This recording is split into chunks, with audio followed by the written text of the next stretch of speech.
que le Seigneur portait les responsables de l'Église, le pasteur de l'Église et les membres de l'Église pour que nous soyons capables de gagner dans ces 2 semaines de confrontation. C'est le Dieu qui ne tenait pas compte. Certainement un jour, nous demandera compte. Certainement un jour, nous demandera compte.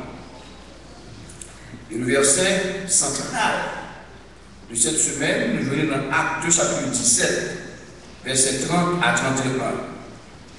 Dieu, sans tenir compte des temps d'ignorance, annonce maintenant à tous les hommes en tout lieu qu'ils aient à se repentir, parce qu'il a fixé un jour où il jugera le monde selon sa justice, par l'homme qu'il a désigné, ce dont il a donné à tous une preuve certaine en le ressuscitant des morts. Le Dieu qui ne tenait pas compte, certainement un jour, nous demandera compte. Le sujet choisi, déjà, dis-nous, il n'y a pas de plaisanterie là-dedans. Dieu est sérieux dans mes esprits. Le livre des Actes des Apôtres est classé comme un livre d'historiographie apologétique. Le chapitre 17, il rapporte nous les événements qui étaient en place de façon consécutive durant le 2e voyage missionnaire de l'apôtre Paul et les différentes étapes de persécution, différentes étapes de poursuite que l'apôtre Paul a expérimenté pour la cause de la prédication de l'évangile et sa position en faveur de Jésus-Christ. Dans ce chapitre, il s'agit de l'opposition par des Juifs de Thessalonique qui ont essayé de politiser les messages de l'apôtre Paul, des messages d'évangélisation qui étaient arrivés même à accuser l'apôtre Paul comme un opposé aux édits de César. Ce n'était pas dans la pensée du Seigneur que Paul devait rester à Thessalonique. Tout ça que mon Dieu devait accomplir à Thessalonique, il devait accomplir. Le Seigneur agit de façon très spéciale pour stimuler la propagation de l'évangile en permettant à Paul de partir sitôt de la ville de Thessalonique. La Bible dit, quand les Juifs de Thessalonique, sous l'île chapitre, quand les Juifs de Thessalonique étaient au courant que la parole de Dieu était aussi annoncée par Paul à Bérée, ça a fait, ils ont quitté Thessalonique, ils ont déplacé, ils allaient à Bérée et ils ont commencé à agiter foule là. Les versets 14 et 15 des Actes des Apôtres du chapitre 17, il rapporte nous que des frères de Bérée étaient obligés de faire partir Paul, de le conduire Paul jusqu'à Athènes. Athènes qui est la fameuse cité grecque, le siège principal de l'enseignement, le siège principal de la civilisation pendant l'époque d'or de l'histoire de la Grèce, le bassin de la philosophie, la cité de l'érudition où enseignaient les hommes très connus tels que Socrate, tels que Platon, tels que Aristote. De Bérée à Athènes, gagner à peu près 300 km à parcourir. Ça fait nous comprendre que Paul devait effectuer un très long voyage avant de dériver à Athènes. Comme toujours, au lieu que nous sommes capables de faire une bouche d'évangile là, la voix de Dieu, pour calmer le sac aux hommes, l'opposition de l'ennemi, il fait que répondre ailleurs cette bonne nouvelle en envoyant les apôtres plus loin. Ainsi, sur la volonté directive de Dieu, l'apôtre Paul est arrivé à Athènes dans des circonstances très difficiles, presque à la fin de son 2e voyage missionnaire. Et dès son arrivée à Athènes, Paul a senti à l'aise. Paul a marché la garder autour de lui. Il sentit mon bagage qui mal, parce qu'il observait des idoles de tout genre et de toutes sortes, partout dans les temples, sur les places publiques et dans les rues d'Athènes. Les Athéniens étaient adorés au panthéon de Dieu, tels que Athénaï qui était considérée comme la déesse de la sagesse. Il était considéré Athéna aussi comme la fondatrice de la ville d'Athènes. Le Zéus, il était considéré comme le dieu de toute puissance. Héra comme le dieu du mariage. Athénée comme le dieu de l'intelligence et de la connaissance. Artémis comme le dieu de la chasteté. Aphrodite comme le dieu de l'amour. Déméter comme le dieu de la terre et de la fécondité. Apollon comme le dieu des arts et des lettres. Athénion pas joué. Il y a un paquet de bons dieux qu'à adorer. Hermès comme le dieu de l'éloquence. Arès comme le dieu de la guerre. Héphaïstos comme le dieu du feu et de l'industrie. Poséidon comme le dieu de la colère. Et Hestia, le dieu du foyer et des vertus domestiques. Donc c'est une longue liste de Dieu. C'est un panthéon, comme je dis avant, de Dieu que les Athéniens dès qu'on a goûté. Athènes était un centre de rencontre de philosophes. Athènes, c'était une ville de grande renommée, en fait, de connaissances et de savoir. Une population d'hommes et de femmes qui étaient représentés comme, je dirais, l'ossature de la connaissance du monde d'alors. La ville des érudits. Des gens qui avaient la capacité intellectuelle de percevoir, des gens qui avaient la capacité de penser, de comprendre, des savants qui vont écouter avec attention, qui vont poser des questions importantes, qui vont observer avec réflexion, des gens qui vont lire avec discernement, des gens qui vont garder avec esprit d'intelligence. Malheureusement, cette ville civilisée était en même temps livrée complètement aux idoles. La mission de l'apôtre Paul n'est pas facile. Cependant, il a la responsabilité missionnaire d'évangéliser Athènes parce que le salut de Dieu est offert à tous les hommes en tout lieu comme un cadeau personnel de Dieu qui fait grâce sans tenir compte des temps d'ignorance et nonobstant les actions que nous commettons avant de rencontrer Dieu ni qui ça a obtenu dans le passé. Car Dieu ne fait exception de personne. Bon Dieu manifeste son amour pour les Juifs comme pour les gentils. Bon Dieu manifeste son amour pour les Grecs comme pour les barbares. Il envoie des messagers partout sur la terre pour faire connaître son nom parmi les hommes de toute race, pour faire connaître son nom parmi les hommes de toute langue, pour faire connaître son nom parmi les hommes de toute couleur, de toute culture et de toute civilisation. Actes chapitre 17, versets 16 à 31, c'est un texte qui comporte deux aspects. Premièrement, un aspect socio-culturel qui est exclusif aux Athéniens de l'époque paulienne. Et deuxièmement, un aspect sotériologique qui adressé comme une recommandation relative à la repentance de tous les hommes en tout lieu. À ce moment-là, nous voulons considérer ce texte dans son aspect socio-culturel pour nous capables de faire le point sur la réalité des faits qui marquaient la vie quotidienne de la ville d'Athènes de cette époque. Ça va aider nous pour nous bien situer le contexte de la déclaration de l'apôtre Paul faite au verset 30 et 31. Lorsqu'il dit Dieu, sans tenir compte des temps d'ignorance, annonce maintenant à tous les hommes en tout lieu qu'ils aient à se repentir parce qu'il a fixé un jour où il jugera le monde selon la justice, par l'homme qu'il a désigné, ce dont il a donné à tous une preuve certaine en le ressuscitant des morts. C'est le texte central de notre convention cette année. Cette déclaration, chers frères et sœurs, il est faite en rapport avec le verset 23. Par l'apôtre Paul, si vous lisez le chapitre 17, au verset 23, il est dit, quand en parcourant votre ville et en considérant les objets de votre dévotion, j'ai même découvert un autel avec cette inscription à un Dieu inconnu. Ce que vous révélez sans le connaître, c'est ce que je vous annonce.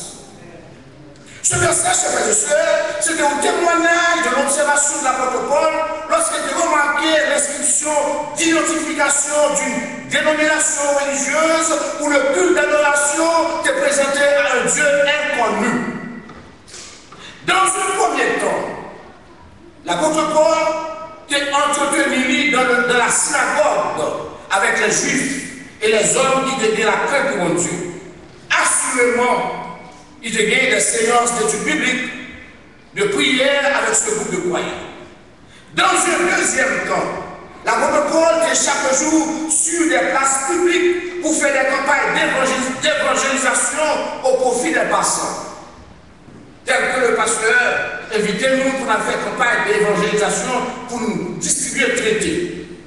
L'apôtre Paul a fait ça tout. Il marchait sur les places publiques à Athènes pour faire évangélisation au profit des passants.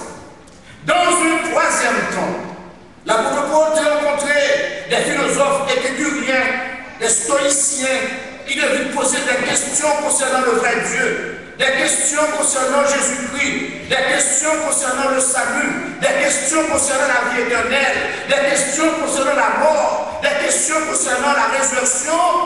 Il n'a pas satisfait assez et devait entamer avec lui des discussions philosophiques, des discussions théologiques. Ces deux groupes de philosophes qui pensaient que pas rien de mauvais dans l'adoration de plusieurs dieux. Ces deux groupes de philosophes qui ont dit que la nature et la connaissance, c'est tout ce qu'il faut. Ces deux groupes de philosophes qui prônaient que la science permet d'atteindre le bonheur. Ces deux groupes de philosophes, ils vont comprendre le bien fondé du message de l'évangile et ils ont ignoré tout concernant le vrai Dieu.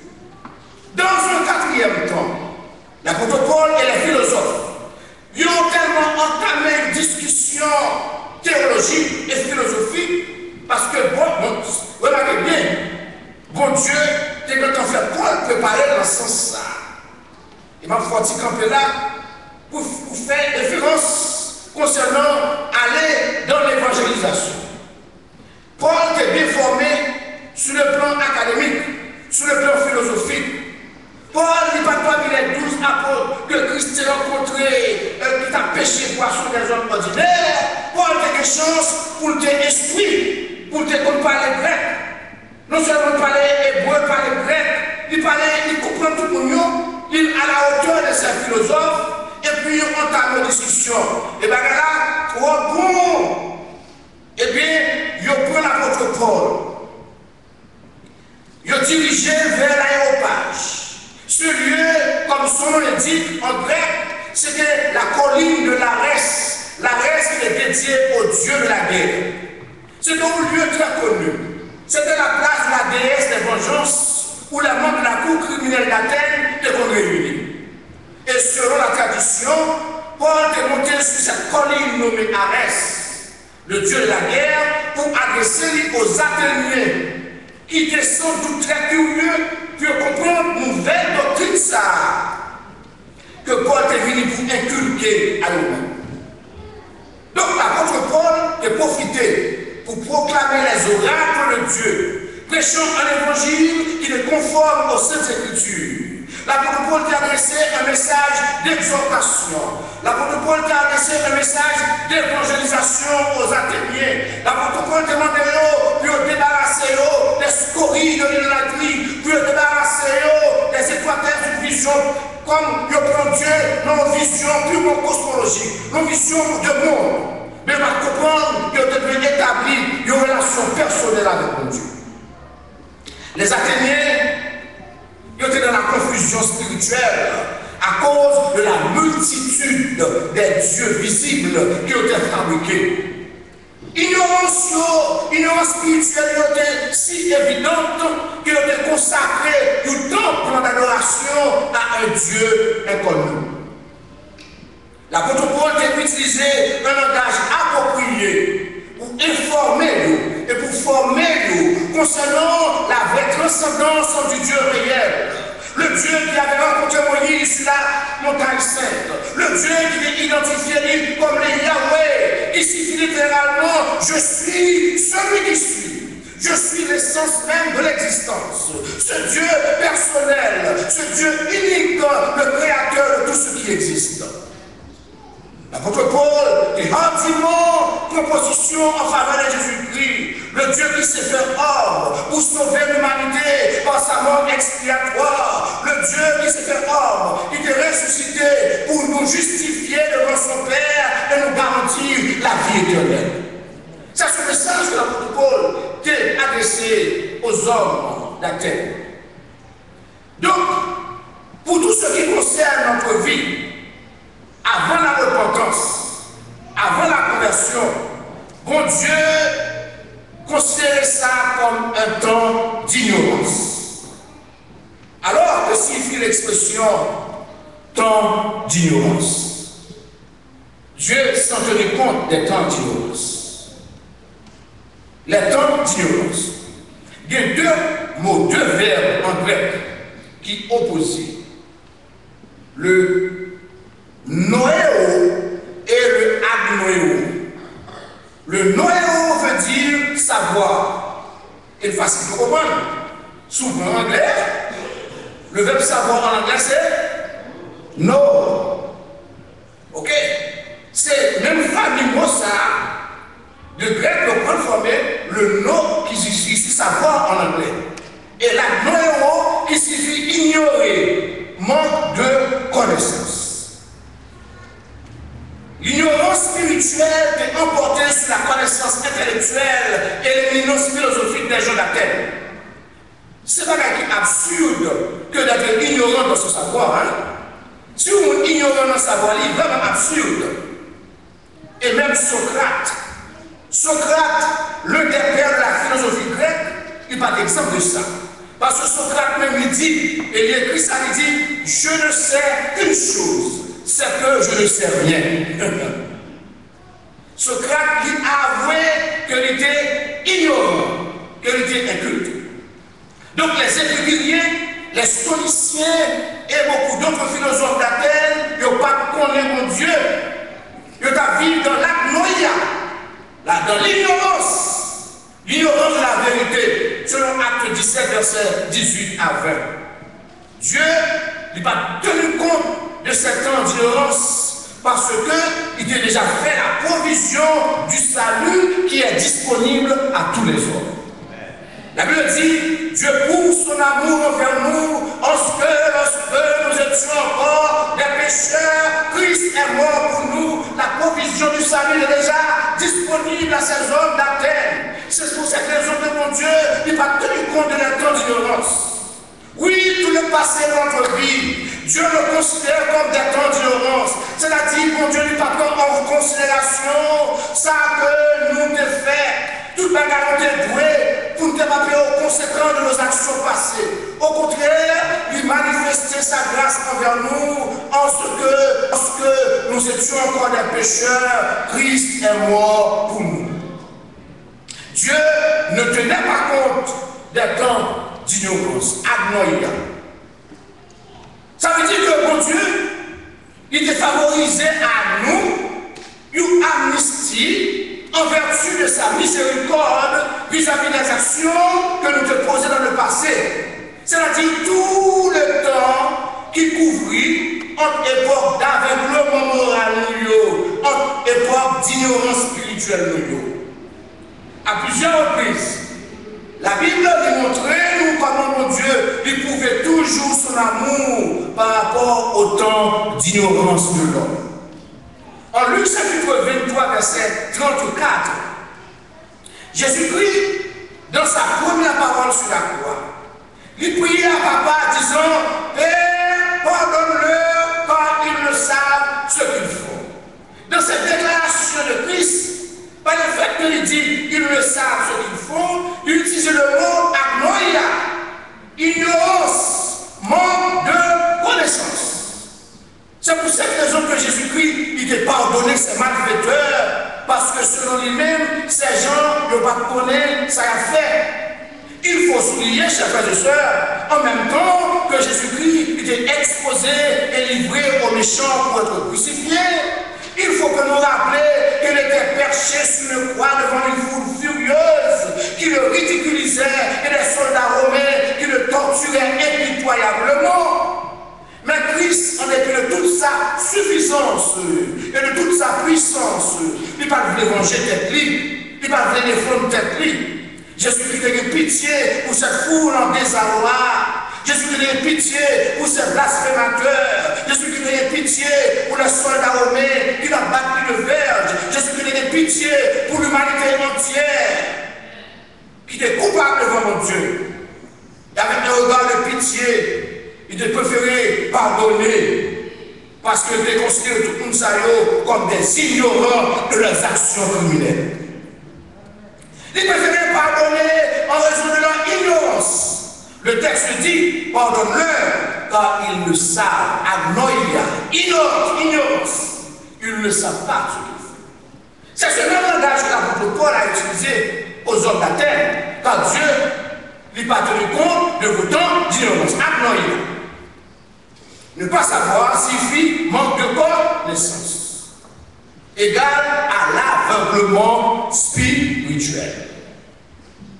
En Actes chapitre 3, versets 12 à 21, l'apôtre Paul lui réaffirmait dans quelles circonstances d'ignorance les Juifs délivraient et reniaient Jésus devant Pilate.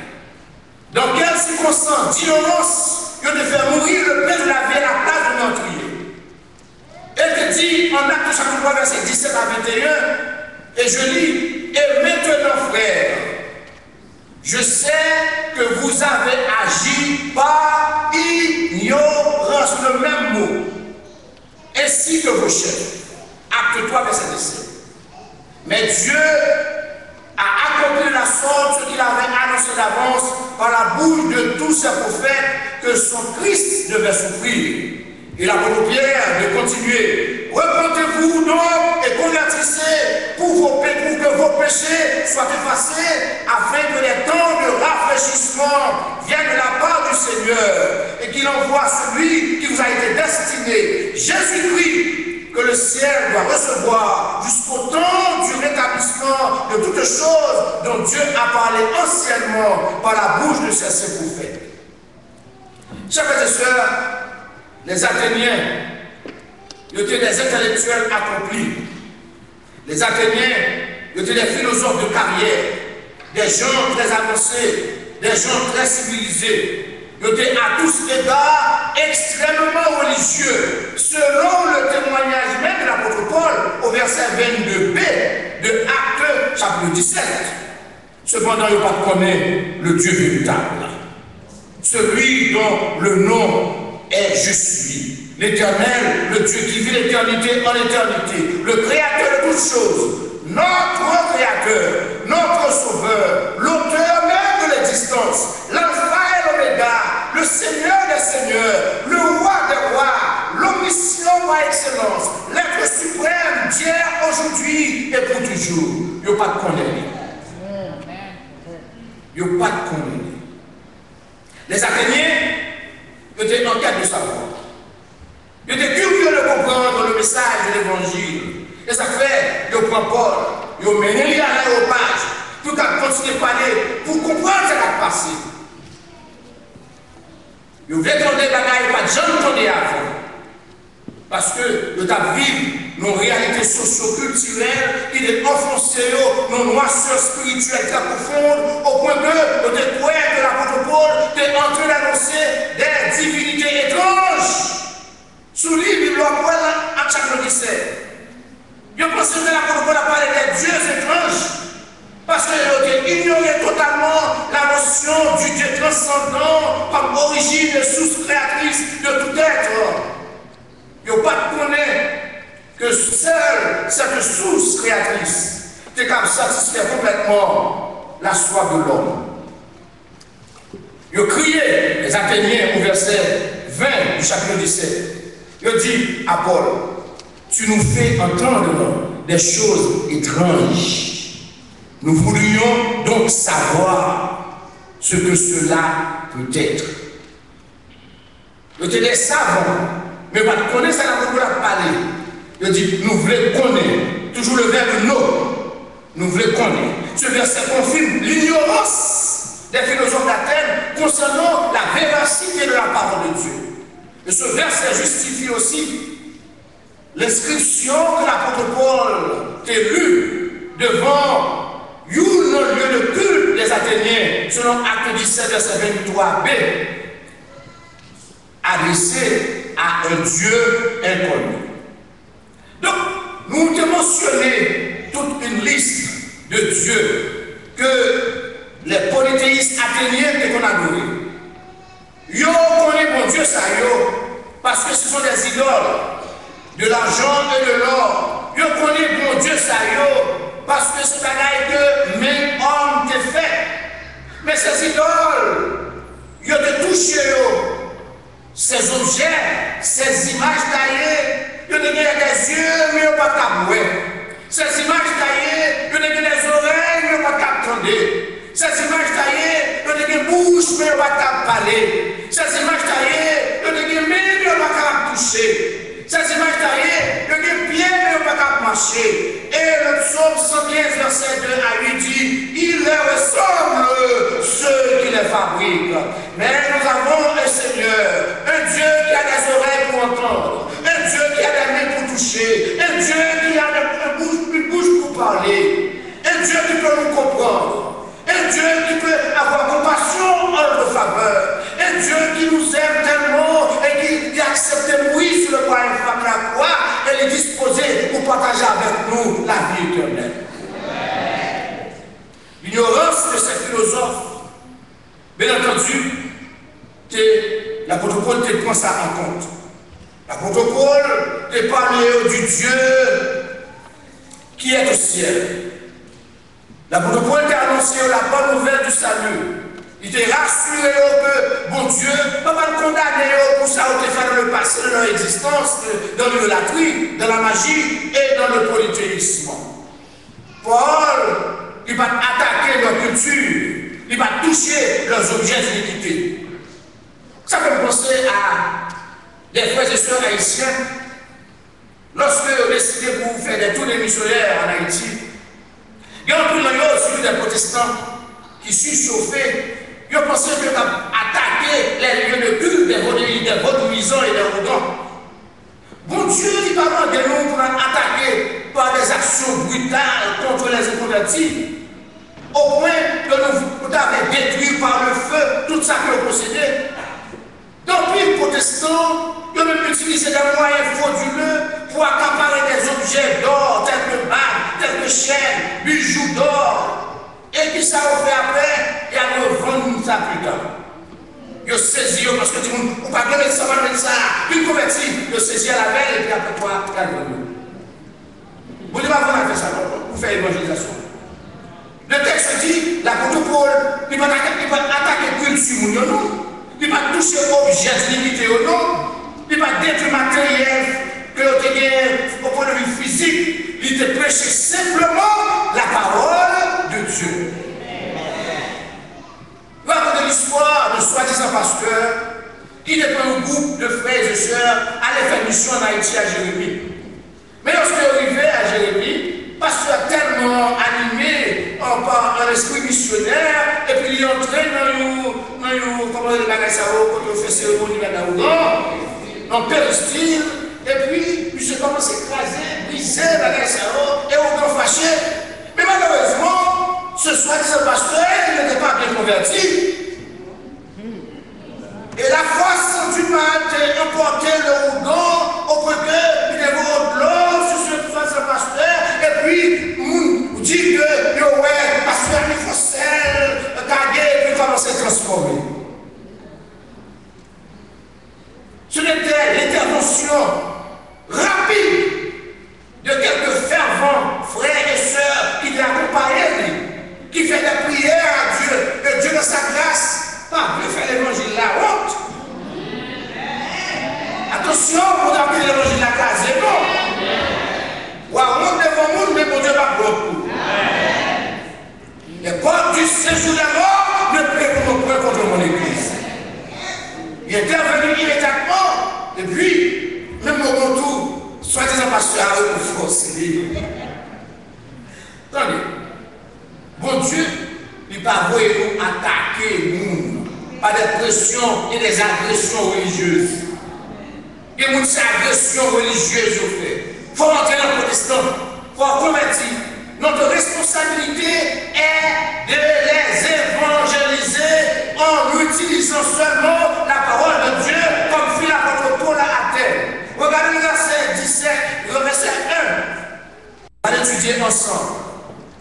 exigences de Dieu concernant les conditions sine qua non de la vie chrétienne relative à notre position à Jésus-Christ, et nous va être indifférents. Et si on a moqué la prédication de l'évangile, on va le juger sévèrement et condamner pour la souffrance éternelle. Comprenez bien, vivant ou mort, il faut faire face à notre Dieu. Alors que le Seigneur vous aide à prouver l'obéissance à sa parole. Que le Seigneur vous bénisse. Amen.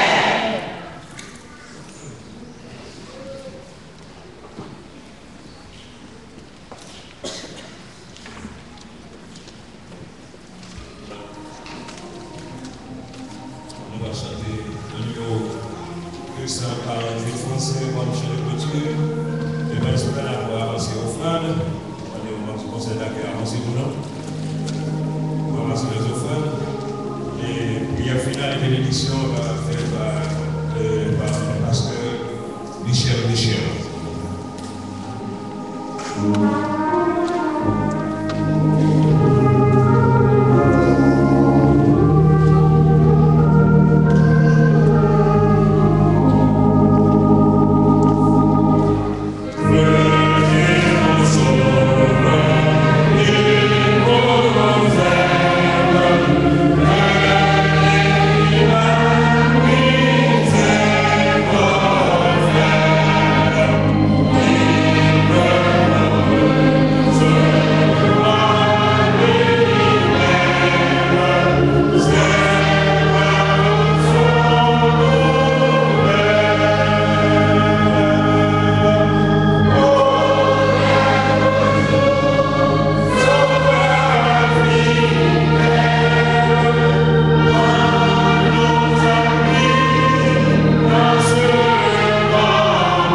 c'est le moment. Vous êtes capable membre de l'église baptiste de la paix. Vous êtes capable membre de l'église de membre de l'église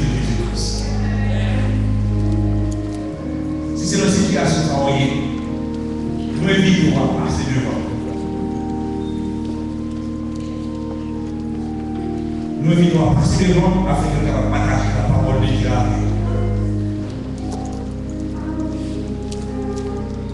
La Bible dit c'est une chose qui mérite que de tomber dans l'habitude. Sans Jésus, pas de l'autre côté au regard, c'est les conflits, les temps de feu. Sans Jésus, non pas écrit dans le livre de Dieu. Non. Nous devons avancer sur beaucoup rencontrer à Jésus. Et dans Isaïe, c'est comme si nous avons prié, il dit venez, venez, on va pas besoin d'argent, c'est gratis. Venez, venez. Attends, pendant que nous passons le troisième couplet encore, attendons pour avancer sur beaucoup rencontrer à Jésus.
Et nous disons merci à Maïso qui, dans toute l'année de journée, et qui était ensemble avec nous jusqu'à la fin de ce service.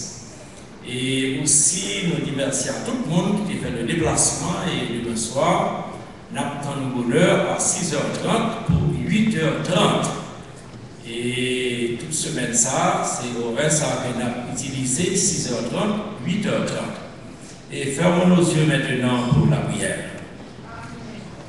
Dieu grand et redoutable, Seigneur de toute l'éternité, nous nous remercions. Encore une fois, Seigneur, merci pour grâce infinie. Soyons nous débuter avec, Seigneur, une trois fois sincère de service pour conférence annuelle, nous, et aussi nous croyons éternel notre Dieu, ça fait grand plaisir à chacun de nous pour nous présenter. Et pour nous donner gloire, honneur, que vous-même seul méritez. Éternel, notre Dieu, nous nous remercions de manière absolue, de façon que Jean peut servir avec serviteur. Et nous nous remercions pour le message de ta parole, et qui est très clair, afin que, éternel, notre Dieu, tout le monde capable de pénétrer le message, ça, et afin qu'au dernier jour, nous pas dire si nous te connaissons. Éternel, notre Dieu, nous nous remercions encore une fois pour tout ça que tu as fait.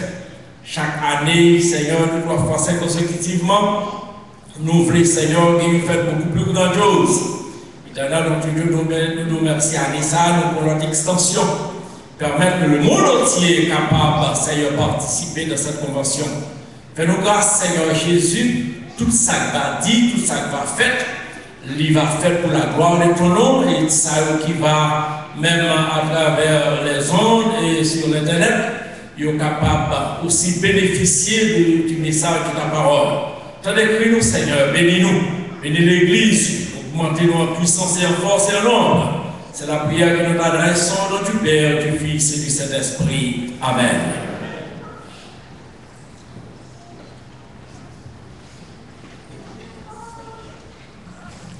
La paix de Jésus soit avec vous. Et tellement content de parler de la bénédiction ensemble à saluer. De nous rentrer bonheur, mais nous avons fait un petit égaré, mais nous arrivons quand même et nous croyons que nous bénissons. Nous avons un groupe de pasteurs qui accompagnent nous, c'est pasteur Auguste, pasteur l'évêque Cécile, nous dit plusieurs années, pasteur qui a invité nous, toujours élèves. Bon, parfois nous ne pas qu'à priver, mais année ça nous dit même si pas relais, nous n'a privé.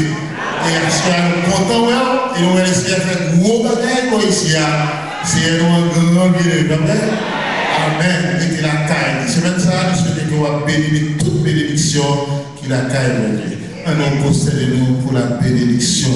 Que la grâce de notre Seigneur Jésus-Christ, l'amour du grand Dieu le Père, la douce et intime communion du Saint-Esprit, esprit de paix, esprit de force, esprit d'amour, esprit de vérité, qu'il nous aide à marcher de victoire en victoire, non seulement pour ce soir, mais jusqu'à la consommation des siècles. Amen. Que le Seigneur vous bénisse et en paix.